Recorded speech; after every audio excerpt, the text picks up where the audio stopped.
और एक सबसे बड़ा काम होता है, आप दीपक प्रज्वलित रख सकते हैं। एक दीपक आप बाहर के मंदिर में रख सकते हैं, एक दीपक घर की देहरी पर रख सकते हैं। अक्षय तृतीया के मौके को न जाने दें, जितना हो सके आप इसमें पुण्य कार्य आप करें। जय श्री राधे कृष्ण। आज बात करते हैं अक्षय तृतीया के पर्व की। अक्षय तृतीया का पर्व इस 2025 में 30 अप्रैल को मनाया जाएगा। तो अक्षय तृतीया का पर्व एक ऐसा पर्व है कि जिस दिन हम कुछ भी कार्य करते हैं, कोई भी कार्य करते हैं, वो क्षय नहीं होता, उसका अथाह पुण्य फल हमको प्राप्त होता है। तो इस बार हम जैसे अक्षय तृतीया पर खरीदारी करते हैं, सोने की खरीदारी करते हैं, चांदी की खरीदारी करते हैं। तो आजकल महंगाई के समय में सोने चांदी की खरीदारी करना हर किसी के बस की बात नहीं है। तो ऐसा क्या करें कि हमें और ऐसा कुछ खरीदें जो सोने चांदी का पूरा हमको अर्थ दे। तो हमें क्या करना है, कुछ नहीं, एक 11 कौड़ियाँ खरीद के लाइए आप, और 11 गोमती चक्र खरीद के लाइए, और उन सबको आप लक्ष्मी जी की पूजा में रखेंगे और उनकी विधिवत गंगा जल से धो करके साफ शुद्ध करके लक्ष्मी जी के चरणों में रख के लक्ष्मी जी के किसी भी महामंत्र का आप जाप करेंगे, और जाप करने के बाद उनकी पूजा वूजा करके उनको धन रखने के स्थान पे रख देंगे। और एक सबसे बड़ा काम होता है, आप दीपक प्रज्वलित करना। जैसे अंधकार को प्रकाश दूर करता है, उसी हमारे जीवन में किसी भी तरह की कोई परेशानी, कोई संकट हो, वो सब एक दीपक जलाने से दूर होते हैं। तो अक्षय तृतीया वाले दिन हमको दीपक जलाने हैं। आप दीपक अपनी श्रद्धा अनुसार जला सकते हैं, 5 दीपक, 7 दीपक, 11 दीपक, 21 दीपक, कुछ भी जला सकते हैं शाम के समय।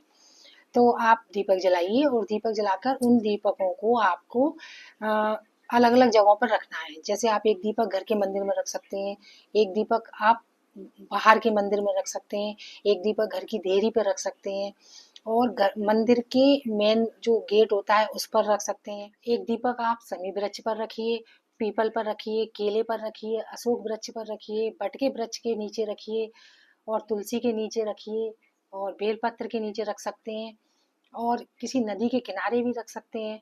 तो आप अपनी सुविधा अनुसार, जरूरी नहीं आपको इन सारी जगहों पर आपको दीपक रखना है, अपनी सुविधा अनुसार आप कहीं भी दीपक रख सकते हैं, उसका आपको पूरा फल मिलेगा। तो इस प्रकार आप दीपक प्रज्वलित करेंगे तो आपको ये मानिए कि जैसे कि दीपक की रोशनी चारों तरफ प्रकाश देती है, उसी तरह आपके जीवन में सारी समस्याएं खत्म होकर एक प्रकाश रूपी आपकी किरण नजर आएगी। अक्षय तृतीया का दिन ऐसा होता है कि इस दिन दान, जप, तप, हवन, यज्ञ, गंगा स्नान, हम अगर कुछ भी करें तो वो सभी का इतना पुण्य फल मिलता है, कभी न क्षय होने वाला हमको पुण्य फल प्राप्त होता है। तो इस दिन के किए गए कार्य हमको सारा पुण्य फल देते हैं। तो इसलिए इस अक्षय तृतीया के मौके को न जाने दें, जितना हो सके आप इसमें पुण्य कार्य आप करें। अक्षय तृतीया का दिन तो इतना महत्वपूर्ण है कि इसी दिन बद्री नारायण जी के दर्शन पट खुलते हैं, और अथाह भक्तों की भीड़ जाती है और उनके दर्शन करती है। और बिहारी जी के, मथुरा वृंदावन में बिहारी जी के चरणों के दर्शन भी इसी दिन किए करने के लिए द्वार खोले जाते हैं।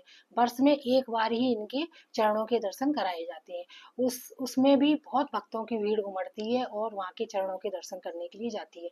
तो अक्षय तृतीया का दिन क्या है, जैसे आपने दीपावली पर भी कोई सामान रखा हुआ है अपनी तिजोरी में, तो आप उसको भी बाहर निकाल करके अक्षय तृतीया वाले दिन रिचार्ज कर सकते हैं।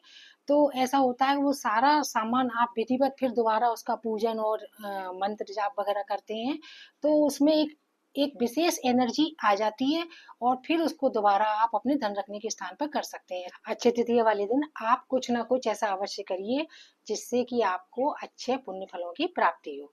मेरी वीडियो आपको अच्छी लगे तो मुझको लाइक कीजिए, शेयर कीजिए। जय श्री राधे कृष्ण।